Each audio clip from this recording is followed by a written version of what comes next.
Comment sauver le soldat Manchester United? Alors malgré ce titre qui ressemble à Comment sauver le soldat Ryan, la référence cinématographique la plus proche, ce serait plutôt Mission Impossible vu comment ça a l'air de se passer chez les Red Devils. Salut tout le monde, c'est TMF et aujourd'hui vous l'avez compris, nous allons parler de la situation du club de Premier League, un club de Premier League qui est dans l'actualité parce que selon Sky Sports, on aurait Ruben Amorim qui serait actuellement sur la sellette et qui verra son avenir scellé en fonction de ses résultats pour les 3 prochains match. Dans cette vidéo, on va déjà faire le point sur la déchéance de Manchester United parce qu'on aime ou qu'on n'aime pas ce club. Il faut bien reconnaître qu'au cours de ces derniers mois, eh bien, on creuse encore alors qu'on pensait avoir touché le fond. Je pense qu'on peut assez bien résumer la situation comme ça. On parlera ensuite de Ruben Amorim qui est évidemment au cœur de toutes les critiques vu les résultats faméliques qu'il a. Est-ce que c'est réellement lui le problème? On fera le point sur l'effectif et le recrutement, particulièrement celui des 2 dernières saisons. Et enfin, je vous présenterai ce qui, à mon goût, est la solution pour Manchester United, mais une solution qui va pas être simple à être mise en place et encore moins à court terme, vous allez comprendre pourquoi. Installez-vous confortablement et bienvenue pour cette nouvelle vidéo Talk My Football.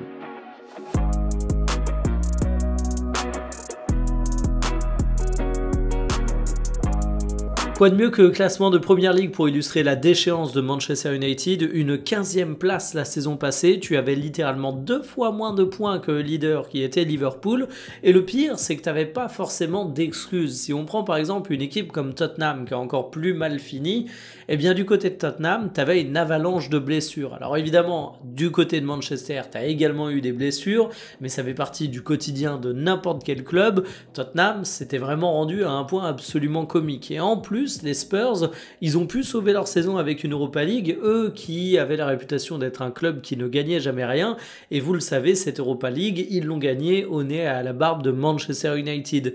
Cette Coupe d'Europe, elle aurait pu sauver la saison du club de Ruben Amorim, mais elle t'a échappé, et pourtant t'as pas eu un parcours extrêmement délicat. Alors évidemment, en tant que Français, je pense à l'Olympique Lyonnais, t'as également affronté Bilbao, la Sociedad, ça va comme parcours. Donc finalement, tu retiens une déception face à un club qui a la réputation d'être un club de losers, tu retiens une sale place en Première Ligue et c'est pas la première fois que ça arrive. Si on revient à la saison encore d'avant, eh bien tu termines 8e, ce qui est moins catastrophique mais évidemment très loin des objectifs, d'autant plus que tu termines à 31 points du leader et globalement il y a un nouvel équilibre qui est en train de se dessiner du côté de la Première Ligue et dont tu sembles extrêmement éloigné. Liverpool et Arsenal se tirent la bourre pour la place de leader, t'as Manchester City qui est jamais très loin parce qu'il a gagné un nombre incalculable de championnats d'Angleterre et ils ont des gros moyens. Tu as déjà 3 clubs extrêmement dominants, mais tu peux ajouter Chelsea qui semble avoir des moyens illimités et où ça va bien finir par payer, Newcastle qui a un nouveau géant. Bref, c'est un top 5 qui semble d'ores et déjà inaccessible pour Manchester United, mais bon, je suis en train de vous parler de top 5, ils ont terminé 15e la saison passée, ils sont actuellement 14e, donc j'ai envie de dire que leurs concurrents, c'est peut-être plus des clubs comme Brentford, comme Aston Villa, que les géants que je viens de citer. Alors que c'est une anomalie. Si on parle de prestige, si on parle même de moyens investis sur le marché des transferts, eh bien Manchester United devrait être comparé à Liverpool et pas à un club entre guillemets moyen de Première Ligue. Un qui est pointé du doigt, c'est Ruben Amorim, mais est-ce que Ruben Amorim est véritablement le coupable dans la déchéance de Manchester United ? Il y a un truc qui est à rappeler, c'est que United n'a pas attendu l'arrivée d'Amorim pour se retrouver dans des situations galères. Je m'en souviens, à une époque, on parlait du fait que Ferguson avait laissé un véritable vide derrière lui, sauf que désormais, Ferguson, il est parti depuis tellement longtemps qu'on peut plus vraiment dire que c'est l'après-Ferguson qui pose problème. En fait, Ruben Amorim, il est déjà arrivé dans une situation où c'était un pompier. Tu te rends compte que du côté de Manchester United, t'as eu Ten Hag, une erreur de casting, on se rend compte du côté de Leverkusen, et finalement, tout le monde s'est planté. T'as juste Van Nistelrooy qui a eu des résultats intéressants, mais des résultats intéressants pour une intérim extrêmement courte où il a fait 4 matchs, donc évidemment l'échantillon il n'est pas représentatif. Donc déjà, charger toute la responsabilité sur un entraîneur qui est certes en échec, mais qui est un échec parmi tant d'autres, ça me semble un petit peu fort de café. Ouais, cette expression est très politiquement correcte, vous avez vu ça. Bon, si on fait cependant le bilan de Ruben Amorim, le fait qu'il soit 1 a échoué parmi tant d'autres ne l'excuse pas pour autant. Il a un nombre de victoires faméliques depuis son arrivée, c'est 18 victoires, 20 défaites, 9 matchs nuls.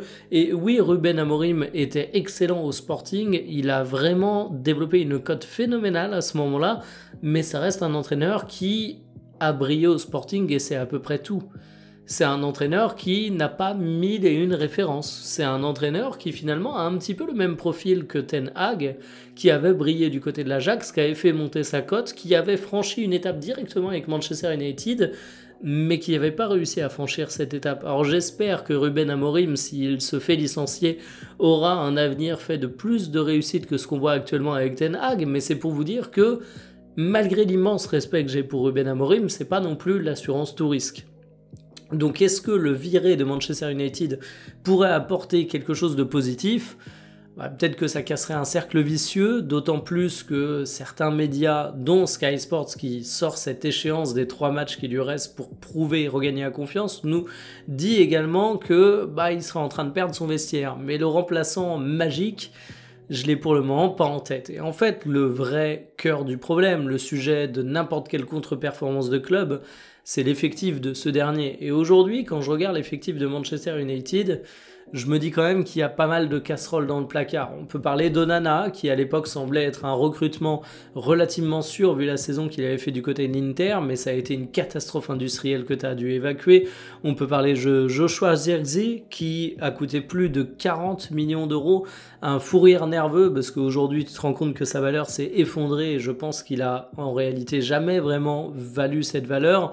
On peut éventuellement parler de la situation d'Ugarte, qui a été très bien refourgué par le Paris Saint-Germain, qui a tout du vrai faux bon joueur, ou du faux vrai bon joueur, je ne sais pas comment tourner ça, mais en tout cas un joueur qui est capable d'être extrêmement impressionnant sur des périodes courtes, mais sur la longueur, tu commences à te dire qu'il y a des problèmes, ou tout du moins que c'est un joueur très situationnel, qui a besoin d'un contexte sain et de bons coéquipiers pour exprimer son football. Or, du côté de Manchester United, c'est un peu délicat.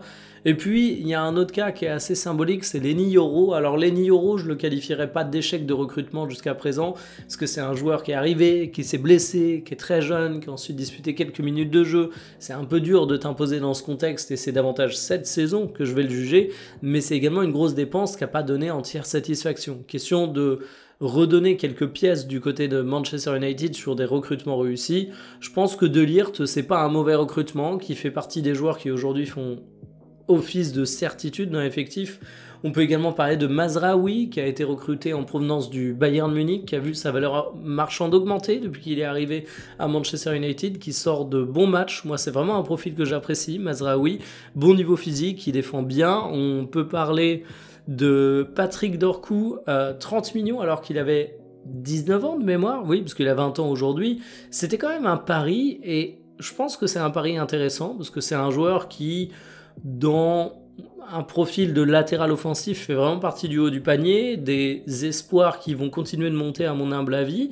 Donc tu as quand même des réussites du côté de Manchester United, mais en fait, ça reste peu par rapport aux paris et aux échecs que tu as fait. Et si je regarde les derniers recrutements, avec Sesco, avec Bomo, avec Cunha, ce sont de bons joueurs. Mais me dire qu'ils ont, je vais arrondir, chacun coûté 75 millions d'euros, que le package global c'est 225 millions d'euros, je me dis que c'est très cher payé pour des joueurs qui sont simplement de bons joueurs de première ligue, qui t'apportent pas forcément des certitudes. Et en fait, j'ai vraiment l'impression que Manchester United dépense son argent n'importe comment. Et pourtant, question de prendre un peu de hauteur, d'arrêter de parler seulement du mercato, si on regarde l'effectif, t'as quand même quelques valeurs sûres. Bruno Fernandes qui est là depuis des années, et je pense qu'on peut quand même dire que dans un contexte compliqué, il fait le taf. T'as des cadres, Diallo est un excellent joueur, Shaw, bon, ça fait 50 ans qu'il est blessé, il va faire son retour, mais c'est quand même un bon joueur. Mais cette équipe, elle est aussi tributaire des erreurs de gestion du passé. J'ai parlé de quelques recrutements qui me rendaient sceptique, mais ça vaudra jamais des mecs comme Anthony, ça vaudra jamais des mecs comme Sancho, qui ont coûté très cher, qui avaient des salaires très importants. Et en fait, Manchester United a été géré n'importe comment dans le passé. On peut regarder un joueur comme Marcus Rashford. Tu l'évacues de Manchester United, alors que Rashford, c'est très loin d'être un tocard. Mais pourquoi tu es obligé de l'évacuer ? parce que son contrat est complètement déconnecté de la réalité sportive. Et en fait, Manchester United s'est parfois emballé sur des jeunes joueurs et derrière, ça a strictement rien donné. Et en fait, c'est un problème global de gestion sportive et de direction mercato. Quelle est alors la solution pour sauver Manchester United ? Eh bien, je dois vous avouer que moi, j'irai pas par quatre chemins et je verrai un truc plutôt radical pour redresser Manchester United. C'est prendre un entraîneur-manager et lui donner quasiment les pleins pouvoirs. Alors c'est un truc qu'habituellement j'approuve pas trop parce que je me dis que quand ton entraîneur se casse, t'as tout à refaire derrière. Mais déjà c'est en partie faux parce que une identité de jeu donnée à une équipe, même si ton entraîneur part, elle est quand même présente et un autre entraîneur peut la reprendre, peut rester en collant à ses préceptes. Et puis surtout, Manchester United est aujourd'hui un tel bordel. T'as un manque d'identité de jeu, t'as un manque de cohérence dans le projet sportif, t'as une absence de ligne conductrice par rapport aux recrues, au jeu que tu pratiques.